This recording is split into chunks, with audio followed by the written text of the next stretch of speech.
जय श्री राम। दोस्तों कैसे हैं आप सब? उम्मीद करता हूं बढ़िया होंगे, स्वस्थ होंगे, मजे में होंगे। मेरा नाम जयदीप मिश्रा है। अपने चैनल पर मैं पशुपालन से संबंधित जानकारी भी देता हूं और अपना रूटीन लाइव भी शेयर करता हूं। दोस्तों आज है 26 दिसंबर और इस वक्त शाम के 6:30 बज रहे हैं और अभी फिलहाल मैं हूं अपनी डेयरी पर। और दोस्तों मेरी गाय खा रही है इस वक्त हरा चारा। और दोस्तों हरे चारे में ये है सिर्फ सरसों, जो कि मैं यहीं से नज़दीक से लेके आया हूँ। यहाँ है हमारे पड़ोसी हैं, तो उनके खेत पर हरा चारा होता है। तो हरे चारे में यही है दोस्तों, गेहूं के बीच में जो सरसों लगी है तो वो अपनी गायों के लिए एक गट्ठा लेके आते थे। तो आज उनसे मैं एक गट्ठा ले आया और उनसे बोला कि जब तक आप मुझे अवेलेबल करा सकते हो देते रहिए, जितना दे सके उतना दीजिए, उसका पैसा जो कुछ भी हो मैं आपको देता रहूँगा, रेगुलर आप देते रहो बस खाली। तो अभी फिलहाल तो एक ही गट्ठा है, लगभग 25-30 किलो होगा और सभी गायों को मैंने डाल दिया था। सब बढ़िया तरीके से हरा चारा खा रही हैं और सरसों है तो वजन ज़्यादा होता है इसके अंदर। और आप लोग सोच रहे होंगे कि लाली को ऐसे वक्त में मैं जब वो ब्याही है तो मैं हरा चारा क्यों दे रहा हूँ। दोस्तों कोई ज़्यादा मात्रा में नहीं दे रहा हूँ, हरा चारा देना चाहिए लेकिन कम मात्रा में दे सकते हैं, ज़्यादा मात्रा में ना दें। और तुरंत ब्याही गाय को ना दें, थोड़ा 1-2 दिन बीत जाए, जैसे भी 48 घंटे से ज़्यादा हो चुके हैं, तो इसलिए मैंने दे दिया है। और काफ़ी लंबे समय से केवल भूसा खाते आ रही है, उसके मुंह का थोड़ा टेस्ट चेंज हो और भूसे को थोड़ा स्वाद से खाए, इसलिए मैंने थोड़ा हरा चारा डाल दिया है और उसने थोड़ा बहुत खाया है। बाकी डेंटल वगैरह है डले हुए, तो सब कुछ बढ़िया है दोस्तों। और कुछ भाइयों ने कमेंट किया था कि आप इस वक्त में लाली को ज़्यादा फीडिंग मत कीजिएगा, मतलब ज़्यादा फीड मत डालिएगा, कम से कम डालिएगा। तो आप बिल्कुल सही कह रहे थे, जितना हो सके उतना कम ही डालना चाहिए जब गाय ब्याती है, क्योंकि उस वक्त आप मतलब दूध पे ज़्यादा दूध के हिसाब से फीड ना दें, क्योंकि पेट जो होता है वो कमज़ोर हो जाता है, गाय ब्याती है, डाइजेशन थोड़ा सा वीक हो जाता है। तो उसको थोड़ा टाइम दीजिए, हल्का भूसा दीजिए, साथ में जो आप ब्याने के पहले फीड खिला रहे थे वही फीड खिलाइए, बस क्वांटिटी कम रखिए, दूध के अनुसार मत दीजिए कि दूध के लिए जैसे आप देते थे फीड वैसे नहीं देना है, केवल देना है ताकि वो बॉडी वेट मेंटेन रहे। अगर आप बिल्कुल भी नहीं देंगे फीड, हल्का फुल्का चोकर वोकर डालते रहेंगे, भूसा देते रहेंगे, तो गाय वीक हो जाती है, क्योंकि बॉडी से कैल्शियम निकल ही रहा है और वैसी ब्याने में बहुत ताकत लग चुकी है, तो इस वक्त उसको एनर्जी की ज़रूरत होती है। तो ऐसे में उसको भरपूर मात्रा में तो नहीं, लेकिन हाँ ठीक ठाक मात्रा में आप दे सकते हैं। और जो ब्याने के पहले दे रहे थे वही दीजिए, जैसे खल भी हो गया, चोकर भी हो गया, चने की चुनी भी हो गई, ये सारी चीज़ें आप दे सकते हैं, लेकिन बहुत कम मात्रा में, नॉर्मल सी, ताकि वो शौक से वो जो भूसा आपने डाला वो खा ले। तो लाली को अभी फिलहाल वही दे रहा हूँ और लाली बढ़िया है। अडर की भी समस्या जो थी वो सॉल्व हो गई है, बढ़िया, चारों तरह से दूध भी सही आ रहा है। और इसके जो पिछले थन में जो छींचड़े मतलब छींचड़े नहीं ब्लड आ रहा था हल्का हल्का, तो वो तो बिल्कुल ही खत्म हो गया दोस्तों, सूजन वूजन भी बिल्कुल सही हो गई है। और आज सुबह बछिया को पिलाने के बाद इसकी मैंने पूरी मिल्किंग की थी और ये मैंने लंबे समय बाद की है, मतलब 48 घंटे के बाद मैंने पूरा थन खाली किया है, क्योंकि जब गाय ब्याती है तो तुरंत अगर आप उसकी थन खाली कर देंगे तो मिल्क फीवर वगैरह हो सकता है, इसलिए बहुत ही रुक रुक के आपको दूध निकालना है, पूरा ऑर्डर खाली एक साथ नहीं करना है। 48 घंटे तक पूरा थन खाली ना करें, क्योंकि तब तक उसकी बॉडी से जो कैल्शियम होता है वो बनना शुरू नहीं होता, जो बॉडी के अंदर स्टोर होता है वही कोलेस्ट्रॉल के रूप में बाहर निकलता रहता है। तो 48 घंटे के बाद मैंने इसकी पूरी मिल्किंग की, तो उसको कोई समस्या नहीं हुई है और सब कुछ बढ़िया ठीक ठाक है। और एक दो भाइयों ने कमेंट किया था कि आपने लाली को वाइटामिन 4 भी दिया ऑर्डर के लिए, उसके बाद सिप्राविन का इंजेक्शन भी चढ़ाया था, थनों में ट्यूब चढ़ाई थी, उसके बाद आपने मेटाबोलाइट भी दिया। तो मेटाबोलाइट देने के बाद जर फंसने की समस्या क्यों हुई, उसके बाद अडर में प्रॉब्लम क्यों हुई, जब आपने इतना कुछ किया था, ये सब कैसे हुआ?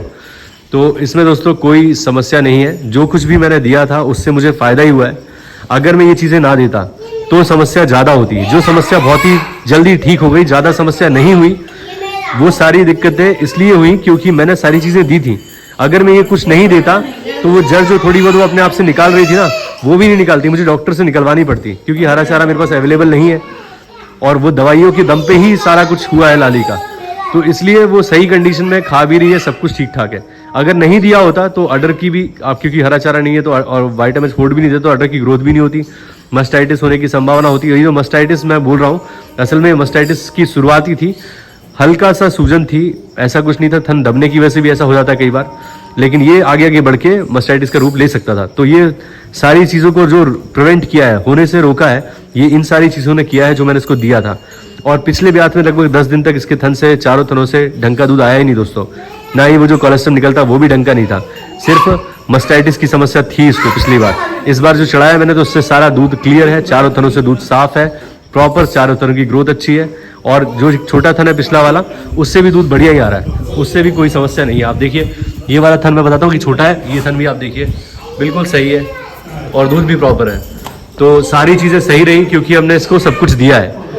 और यहाँ पर बैठी हुई है हमारी बछिया, और आप लोगों ने काफ़ी सारे नाम रिकमेंड किए थे, किसी भाई ने मीरा कहा, किसी ने आभा कहा, किसी ने कहा लाली की जो बछिया है उसका नाम आप लीला रख दो, किसी ने कहा गंगा, किसी ने कहा गौरी, तो दोस्तों मंगला, ये सारे आप लोगों ने नाम बताए थे और ज़्यादातर कमेंट थे दोस्तों वो थे गौरी के। और गौरी श्री कृष्ण की एक गाय थी, उसका नाम गौरी था, तो मुझे ये नाम बहुत अच्छा लगा। और अब बाकी सभी नाम गाय के कोई भी नाम बुरे नहीं है दोस्तों, लेकिन गौरी मुझे ज़्यादा बढ़िया लगा, तो इसलिए मैंने माफ़ी चाहूँगा जिन भाइयों ने और नाम बताए थे। तो मैं आपका मतलब ज़्यादातर कमेंट्स गौरी के थे, तो दोस्तों मैंने इसका नाम गौरी रख दिया है। और गौरी आराम से बैठ चुकी है। अभी फ़िलहाल गौरी को 2-3 बार दूध पिलाता हूँ। सुबह एक बार मैंने पिलाया था, फिर उसके बाद एक बार दोपहर में पिलाया था और एक बार शाम को अभी पिलाऊंगा मिल्किंग के पहले। और दोस्तों 4 थन से लाली ने सुबह जब मैंने इसकी मिल्किंग की पूरा थन खाली किया, तो इसने बछिया को पिलाने के बाद, भरपेट बछिया को पिलाने के बाद 10 लीटर जो कोलेस्ट्रम होता है वो दिया, जो पहला दूध होता है 10 लीटर दिया है। तो पिछले 2 थनों से 2-2 लीटर और आगे वाले से 3-3 लीटर। और बछिया ने भी भरपेट पिया था, पीना छोड़ दिया था उसके बाद, मतलब मैंने दूध निकाला था। तो अच्छी मात्रा में दूध दे रही है अभी फ़िलहाल, बढ़ेगा आगे चल के। तो 10 तो अभी मान के चलते हैं। और फिर डाइट के ऊपर है और मेंटेनेंस के ऊपर है। गाय की क्षमता तो बहुत अच्छी है, अब मैं इसको कितनी खुराक देता हूँ, कैसी पौष्टिक खुराक देता हूँ और कैसे इसका मेंटेन रखता हूँ उसको कैल्शियम वगैरह दे के, तब जाके हम इससे प्रोडक्शन ले सकते हैं। लेकिन उम्मीद मुझे पूरी है कि ये 24-25 लीटर दूध दे देगी अगर इसको प्रॉपर चीज़ें मिल जाए तो हम पूरा प्रयास करेंगे कि भाई बढ़िया से बढ़िया इसको खिलाएं पिलाएं और सेहत बढ़िया रखें। अभी फ़िलहाल सब कुछ सही ठीक ठाक है। और अभी थोड़ी देर पहले ज्योति के मम्मी पापा भी आए हैं। तो आप लोग दोस्तों ये आए हैं लाली की बछिया को देखने के लिए। इनका कहना था कि जब लाली ब्याह जाएगी तो हम आएंगे, तो आए हैं। और कैसी लगी आपको बछिया? बहुत अच्छी बेटा, बहुत सुंदर है ना? अरे हाँ देख लीजिए।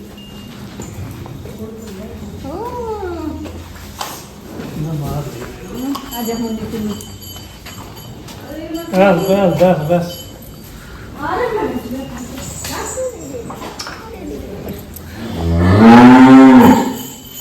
खिला दो आप इसको।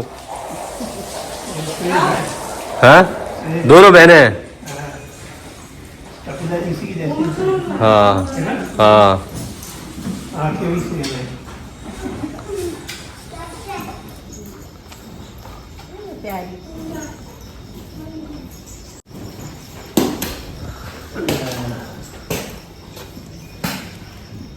सेम है एकदम। हाँ है ना? हाँ बिल्कुल। बस इसका थोड़ा सा ये भी आ गया, ये हम्प भी आ गया थोड़ा सा। हाँ हाथ नहीं रखते बीच में। हाँ अच्छा, कहाँ नहीं रखते हाथ? इधर अच्छा इधर क्यों? हाथ नहीं रखते ना। क्यों नहीं रखते? नहीं रखते बच्चों तो आप बताओ, तो मुझे नहीं पता क्यों ऐसा। मेरी मम्मी बोलती थी बच्चों के बीच में हाथ मत रखना। अच्छा, क्या ग्रोथ रुक जाती होगी ऐसा कहते होंगे। हाँ तो मान्यता है, वो तो बढ़िया है। लेकिन ये घास सरसों है, सरसों यही सर एक, हाँ सरसों की है। और कपिला में तो हम्प नहीं था, इसमें थोड़ा हम्प भी आ गया है। हाँ कपिला जैसे है हाँ थोड़ा कपिला। और लाए हैं उसके लिए गुड़ वगैरह, ये देखिए। तो अब सभी गायों को गुड़ भी खिलाऊंगा। और यहाँ पर ऋत्विक और आयांश अपने नाना जी से ले आओ अनार छिलवा रहे हैं और यहाँ पर खा रहे हैं। देखिए क्या खा रहे हो ऋत्विक? अनार। क्या खा रहे हो? अनार। अच्छा लगता है? अच्छा लगता है तुमको? चलो बढ़िया है। तो दोस्तों सभी गाय फिलहाल अभी खा रही है। और यहाँ पर ज्योति ने हवन किया, आज एकादशी है, तो एकादशी के दिन ज्योति यहाँ पे हवन भी करती है, भगवान की पूजा भी हो गई है। तो सब कुछ सही चल रहा है दोस्तों। अभी फिलहाल करूँगा इसकी मिल्किंग और गाय को खाने डाल ही दिया था, तो सब बढ़िया तरीके से खा रही हैं। तो मिल्किंग कर लेता हूँ, फिर आपसे मिलता हूँ। इस वक्त रात के 9 बज चुके हैं और मेरा सारा काम कंप्लीट हो चुका है। सारी गायों की मिल्किंग भी हो गई है। और लाली के पिछले उस थन में जिसमें समस्या थी उसमें फिर से सूजन आ रही है। और मुझे ऐसा लगता है ये इसलिए हुआ क्योंकि मैं दोपहर में जब आया था तो मैंने बछिया को जब दूध पिलाया गौरी को, तो उसके बाद लाली का दूध नहीं निकाला। और उसने क्योंकि गौरी दूध पी रही थी, उसने थनों में दूध उतारा और उसके बाद फिर मैंने उसकी मिल्किंग नहीं की। जितना पीना था गौरी को पीने दिया, फिर शाम को मैंने मिल्किंग की। तो थनों में दूध उतारने के बाद फिर वजन बढ़ा रहा, इस वजह से उसको फिर से सूजन आ गई है। दूध चारों थनों से साफ ही आया है अभी भी। तो कल फिर से मैं मस्टाफास्ट स्प्रे लेके आऊँगा और फिर लगाऊंगा तो सूजन चली आएगी। और कोई ज़्यादा बड़ी समस्या की बात नहीं है। इस वक्त बैठ के आराम से रेस्ट कर रही है क्योंकि काफ़ी थक चुकी है, लगातार 4-5 दिन से बहुत परेशान रह रही है। अब जाके उसको थोड़ा हल्कापन लगा है, बैठी हुई है आराम से। और कल सुबह फिर मिलता हूँ आपसे। उम्मीद करता हूँ आज का वीडियो अच्छा लगा होगा। अगर अच्छा लगा है तो प्लीज़ लाइक करें, चैनल को सब्सक्राइब करें और बेल आइकन ज़रूर दबाएं ताकि आपको इस तरह के वीडियोज़ का नोटिफिकेशन मिलते रहे। मिलते हैं दोस्तों, तब तक के लिए जय श्री राम, अपना ख्याल रखें दोस्तों।